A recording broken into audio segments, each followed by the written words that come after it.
नमस्कार, बहुत स्वागत है आप सभी का। मैं हूं सुशांत सिन्हा। आज मैं आप लोगों को दिखाने वाला हूं उज्जैन के महाकाल कॉरिडोर की एक एक तस्वीर। आपने काशी विश्वनाथ देखा, कैसे नरेंद्र मोदी सरकार ने वहां कायाकल्प किया, जो सदियों में किसी ने नहीं सोचा वो बदलता दिखा वहां पर। वैसे ही उज्जैन, जिसे महाकाल की नगरी कहा जाता है, वहां कैसे एक 20 हेक्टेयर में पूरा प्रोजेक्ट तैयार हुआ है और कैसे 950 मीटर लंबा है। आज उसकी भव्यता आपको दिखाऊंगा और हिंदुओं के लिए, हिंदू आस्था के लिए कितना बड़ा ये महत्व रखता है, आज आपको ये भी समझ में आएगा। बीते 8 साल में हिंदू आस्था के जो केंद्र हैं, उनके गौरव को पुनर्स्थापित करने के लिए जो काम हो रहा है, उसका एक प्रतीक भी है ये इसका एंट्रेंस है। जैसे ही आप यहाँ पर आएंगे, अगर मैं आपको दिखाऊं इस एंट्रेंस को, देखिए यहाँ पर आप जैसे आएंगे आपको दिखेगा कि गणेश जी की मूर्ति लगी हुई है और इस तरफ अगर आप देखेंगे तो लिखा है आकाशे तारकम लिंगम पाताले हाटकेश्वरम मृत्युलोके महाकालम लिंगत्रयम नमोस्तुते। यानी आकाश में तारक लिंग, पाताल में हाटकेश्वर और मृत्युलोक जहां हम रहते हैं, यहाँ पर महाकाल का जो लिंग जो है वो तीनों ही उनको प्रणाम है। फिर आप यहाँ से अंदर घुसते हैं, ये बहुत ही बड़ा सा आपको गेट नज़र आता है। इसमें 8 द्वारपाल जो है वो खड़े किए गए। अगर आप देखेंगे यहाँ पूरी नक्काशी जो है वो की गई है और ये आपको नज़र आएगा कि किस तरह से ये पूरी नक्काशी आपको नज़र आ रही है और ये बहुत ही शानदार लगता है रात में, स्पेशली जब आप आते हैं तो इसको अगर देखेंगे। और जैसे ही आप यहाँ से अंदर घुसते हैं आपको दिखेगा कि यहाँ पर अंदर घुसते ही एक त्रिशूल लगा हुआ है, डमरू है, रुद्राक्ष की माला है, शिव की तीसरी आंख है, वो सब कुछ यहाँ पर नज़र आता है। तो ये अंदर घुसते ही आपको महाकाल से, शिव से जोड़ने की प्रक्रिया जो है वो शुरू हो जाती है। ऊपर अगर आप देखेंगे, ऊपर किस तरह से यहाँ पर नंदी जी स्थापित किए गए हैं दोनों ही तरफ, वो नज़र आता है। इसके बाद मैं आपको दिखाता हूँ कि कैसे यहाँ पर इस पूरे कॉरिडोर के अंदर दीवारों पर जो है वो कलाकृतियाँ उकेरी गई हैं जो अलग अलग कहानियाँ बयां करती हैं। अब इनको अगर आप रात में जब देखेंगे तो लाइटिंग में ये बहुत ही सुंदर दिखती हैं। और यहाँ पर आप इसको देखिए कि अलग अलग कहानियाँ शिव से जुड़ी हुई, हिंदू आस्था से जुड़ी हुई, वो आपको नज़र आती हैं। आपको यहाँ पर शिव जी, ब्रह्मा जी नज़र आ रहे हैं। इसी तरह से अगर आप जैसे जैसे आगे बढ़ते जाएंगे आपको अलग अलग कहानियाँ जो है वो पूरे दीवार पर उकेरी हुई मिलती हैं, नज़र आती हैं। और हर तस्वीर एक कहानी जो है उसको बयां कर रही है, वो नज़र आता है। तो जैसे अगर मैं आपको थोड़ा सा आगे लेकर जाऊं और दिखाने, अच्छा इस दौरान जब आप चल रहे हैं तो आपकी बाईं तरफ आप देखेंगे वहाँ पर शिव जी जो हैं उनकी एक बहुत बड़ी विशालकाय मूर्ति जो है वो लगाई गई है फाउंटेन के लिहाज से। तो वो भी अपने आप में बहुत खूबसूरत दिखता है जब आप उस फाउंटेन को देखते हैं। यहाँ पर आगे बढ़ते बढ़ते जब आप आते हैं और अगर आपको मैं ये तस्वीर दिखाऊं कि कैसे शिव जी के विवाह के बारे में जिक्र है, कैसे सती के बारे में जिक्र है। अगर आप यहाँ पर देखेंगे, ये एक बड़ा शानदार वृत्तांत यहाँ दिखाया गया है कि कैसे विष्णु जी जो हैं वो शिव जी की आराधना कर रहे थे और 1000 कमल के फूल उनको चढ़ाने थे और जब 999 फूल उन्होंने चढ़ा दिए तो एक फूल जानबूझकर शिव जी ने गायब कर दिया उनका टेस्ट करने के लिए और फिर उन्होंने अपने नयन उस पर चढ़ा दिए, जिससे शिव जी बहुत प्रभावित हुए। तो वो एक तस्वीर, एक कहानी निकल कर आती है। यहाँ पर आप देखिए कि किस तरह से सती जी को उनके पिता जो हैं वो रोकते हैं कि कैसे तुमने ऐसे व्यक्ति से संबंध स्थापित किया या ऐसा विवाह किया उसको लेकर। और इसके बाद शिव जी का जो रूप है, रौद्र रूप, वो यहाँ पर दिखाया गया है। तो ऐसी पूरी आप चलते चले जाएंगे और आपको इसी तरीके से कहानियाँ जो हैं वो नज़र आएंगी, किस तरह से वो दिखाई गई हैं। अब इधर दिखाते हैं। हाँ, बहुत लंबा कॉरिडोर है, सांस भी आपकी फूलेगी, लेकिन बीच बीच में आप जो है वो इन तस्वीरों को देखकर बड़ा अच्छा भी महसूस करेंगे। अब ये देखिए, ये जो पिलर्स लगाए गए हैं इनमें भी 108 पिलर यहाँ पर लगाए गए हैं, दूर तक आप देखेंगे। और इनमें शिव के जो 108 नृत्य के रूप हैं या नृत्य के पोजीशंस हैं उनको दिखाया गया है।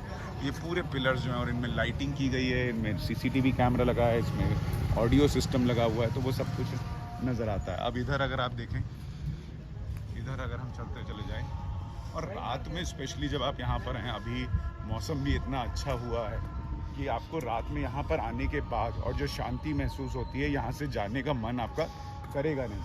तो अब ये जो हिस्सा आप देख रहे हैं, यहाँ पर सप्त ऋषि दिखाए गए हैं जिनको भगवान शिव ने पहला अपना छात्र स्वीकार किया था।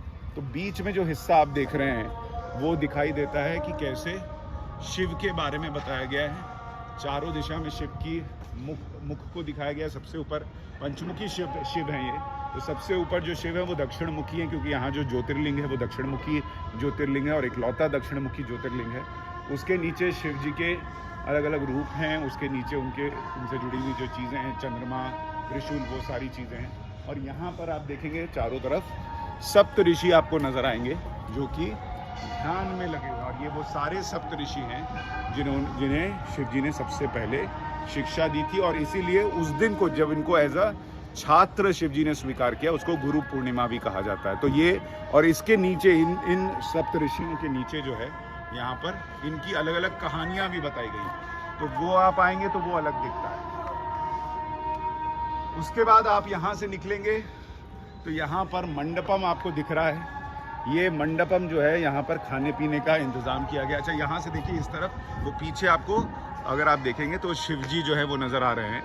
और वो आपको हिस्सा फाउंटेन का मैं आपको जो बता रहा था, वो फाउंटेन का हिस्सा है। यहाँ पर पानी चलता है और म्यूज़िक चलता है। अब आप यहाँ मंडपम में आ गए। इस मंडपम में थोड़ा खाने पीने की व्यवस्था की गई है, लेकिन इसको भी आप देखिए रात में कितना सुंदर, कितना शानदार ये नज़र आ रहा है। यहाँ आते ही आपका मन जो है वो अभिभूत हो जाता है। लेकिन हम इससे थोड़ा और आगे बढ़ेंगे और इस मंडपम को देखते देखते, अच्छा दाहिनी तरफ आप देखिए, इस मंडपम में आप खड़े हैं तो यहाँ से भी आपको पूरा कॉरिडोर जो है वो नज़र आएगा। और बीच में जो आप पानी वाला हिस्सा देख रहे हैं, ये पानी वाला हिस्सा जो है ये रुद्र सागर है, जो अभी तो बिल्कुल साफ पानी आपको नज़र आ रहा है, लेकिन यहाँ पर जलकुंभी हुआ करते थे और पूरा ऐसा ढक गया था कि यहाँ पानी दिखता तक नहीं था। तो आप लोगों से यहाँ बात कीजिए तो वो कहते हैं कि ये तो सालों पहले हो सकता था, लेकिन कोई नरेंद्र मोदी जैसा आदमी लगता है जो कि ये करने की सोचे, वरना करने को तो बहुत कुछ हो सकता है।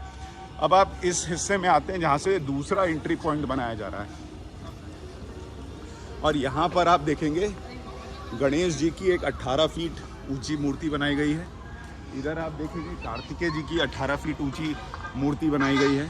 और अब मैं आपको ये हिस्सा दिखा रहा हूँ, ये इतना शानदार है अगर आप इसको देखें कि किस तरह से यहाँ पर ये जो आप 3 सिर देख रहे हैं, इसको 3 असुर आप कह लीजिए, जिनको कि शिव जी ने मारा था, त्रिपुरासुर।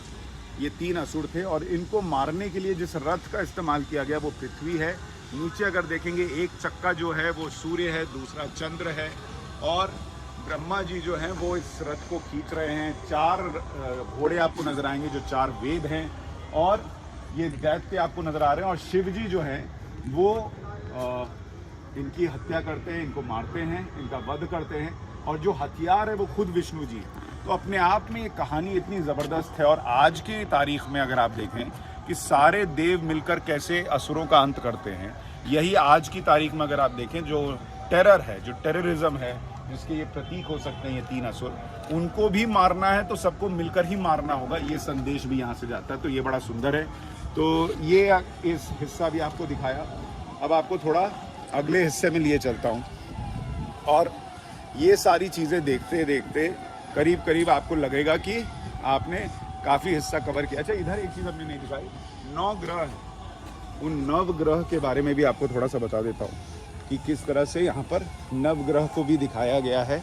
और इन नवग्रह के साथ सबसे कमाल की चीज़ एक ये भी दिखाई गई है कि बीच में सूर्य हैं और जो बाकी 9 ग्रह हैं, बुध हैं, चंद्रमा हैं, उनसे जुड़े हुए जो स्टोन्स होते हैं, जैसे ये देखिए आपको हरा रंग दिख रहा है, वो हरे रंग का जो स्टोन आप इससे जुड़ा हुआ पहनते हैं। या अगर ये चंद्रमा है, ये देखिए आप चंद्रमा से जुड़ा हुआ मून स्टोन कहा जाता है। तो यहाँ जो पत्थर है इनको सफ़ेद में रखा गया है। उधर पुखराज है जो बृहस्पति से जुड़ा हुआ है, उसको पीला दिखाया गया है। तो इस तरह से हर ग्रह से जुड़ा हुआ कौन सा रत्न जो है वो इस्तेमाल किया जाता है, वो भी दिखाने की कोशिश की गई है। सारे 9 ग्रह यहाँ पर आपको नजर आते हैं और बीच में सूर्य की वो आप देख सकते हैं। अब आपको किस हिस्से में लिए चलता हूँ। और ये जो वो स्टोन है, जैसे यहाँ देखिए पुखराज दिखाया गया गुरु के लिए, तो ये पीले रंग में दिखाया गया। अब यहाँ से आगे बढ़ते हैं और उस हिस्से में ये चलता हूँ जहाँ से आप बढ़ते बढ़ते जो है पहुँचेंगे कॉरिडोर के उस क्षेत्र में जहाँ से आप महाकाल के दर्शन कर पाएंगे। तो थोड़ा सा आपको मैं दिखाता हूँ। ये देखिए यहाँ पर जो लाइटिंग की गई है, पूरी दीवार लाल सी दिख रही है, वो अपने आप में बहुत खूबसूरत है। और यहाँ आने के बाद आपको इस खूबसूरती को देखने के साथ साथ जो धर्म से जुड़े हुए किस्से कहानियाँ हैं, जो मान्यताएं हैं, उनको पढ़ना, उनको देखना, उनको समझना, वो अपने आप में अभिभूत करता है। बहुत आनंद आता है। और अभी तो मौसम इतना अच्छा है कि हल्की ठंडी हवा चल रही है और आप इसको देख रहे हैं, यही आपको बहुत बहुत आनंद देता है। और अगर मैं आपको यहाँ से दिखाऊं, यहाँ से आप थोड़ा नीचे उतरते हैं और उसके बाद जो है यहाँ पर ये देखिए, ये भित्ति चित्र बनाया गया। ये पूरा शिव जी का जो विवाह हुआ था उसको लेकर पूरा वर्णन है चित्रों के जरिए दीवार पर, कि किस तरह से शिव जी का विवाह हुआ। और ये कहा जाता है कि सबसे बड़ा एक कॉन्टिन्यूटी में बना हुआ भित्ति चित्र है। ये इतना लंबा भित्ति चित्र बनाया गया। यहाँ बैठने की जगह है, यहाँ रुद्र सागर आपको जो है वो नज़र आ रहा है।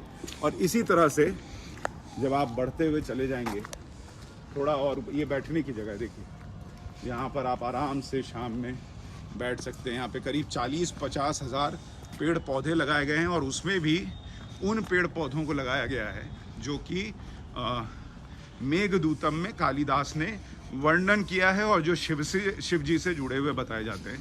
तो वो सारी व्यवस्था यहाँ पर की गई है। फिर आप इन सीढ़ियों से चढ़ते हुए ऊपर जाते हैं और ऊपर पहुँचने के बाद आप फिर जो है उस कॉरिडोर में चलना शुरू करेंगे। अच्छा, वहाँ आप देखिए, वो पीछे आपको जो ध्वजा फहरती हुई दिख रही है, वो वहाँ पर आपको असली जहाँ पर आप जिस मंदिर में जा रहे हैं, महाकाल के मंदिर में, वहाँ पर पहुँचना है। तो यहाँ से होते होते होते, और ये पूरा कॉरिडोर इतना शानदार है।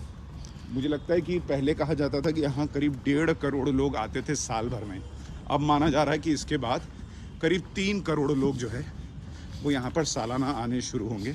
और इतना बड़ा ये कॉरिडोर है कि एक बार में 2 लाख लोग यहाँ पर अगर हों तो भी उसकी व्यवस्था की जा सकती है। तो प्रधानमंत्री नरेंद्र मोदी का एक विजन तो हमेशा रहा है कि कैसे आप जो है गौरव हिंदू धर्म का उसको पुनर्स्थापित करें। और साथ ही इधर आप मूर्तियाँ भी देखते जाइए, किस तरह से मूर्तियाँ शानदार बनाई गई हैं और लाइटिंग के बाद वो और खूबसूरत दिखती। तो प्रधानमंत्री के फोकस की मैं बात कर रहा था, उनका एक फोकस ये भी रहा है कि जो रिलीजियस टूरिज़्म है, यानी आप जब ऐसे दर्शन के लिए आते हैं, पहले आए मंदिर पे आए, आपने जल चढ़ाया, चले गए। अब आप जब यहाँ आते हैं तो यहाँ रुकने की व्यवस्था है। इसको देखने में आप ज़्यादा समय लगाते हैं, ज़्यादा लोगों के पास आकर्षण है। कई लोगों को लगता है सिर्फ पूजा पाठ करने क्या जाना। तो आप जब इन मूर्तियों, काल भैरव को दिखाया गया है, तो जब इन मूर्तियों को भी आप देखते जाते हैं तो आने की और वजह मिल जाती हैं। और जब वो वजह मिल जाती है, ज़्यादा लोग आते हैं तो ज़्यादा रोज़गार बनते हैं। आसपास के लोग, हिंदू हों मुस्लिम हों, फ़र्क नहीं पड़ता, सबके घर चलने शुरू होते हैं, सबके घर में चीज़ें बेहतर होनी शुरू होती हैं। तो ये आप देखिए, ये कितना सुंदर मूर्ति है वो बनाई गई है, जिसमें शिव जी जब शादी के लिए तैयार हो रहे हैं तो विष्णु जी उनका, जैसे हमारे यहाँ दूल्हे को सिर पर मुकुट पहनाते हैं, वो वहाँ पर चंद्रमा उनको पहना रहे हैं, उसकी तस्वीर। आगे आप देखिए, आगे शिव जी के विवाह के वक्त उनकी जो सवारी निकली थी उसकी एक मूर्ति बनी हुई है और वहाँ पर नंदी जी के ऊपर शिव जी बैठे हुए हैं, वो नज़र आता है। तो ये भी बहुत सुंदर है। और इन चीज़ों को आप जैसे जैसे देखते जाएंगे, आपको यहाँ रुकने की और वजह मिलती चली जाएंगी, जिस तरह से ही। अब आप देखिए, इसमें नंदी जी के ऊपर शिव जी बैठे हुए हैं और ये उनकी बारात जो निकली थी उसके दृश्य।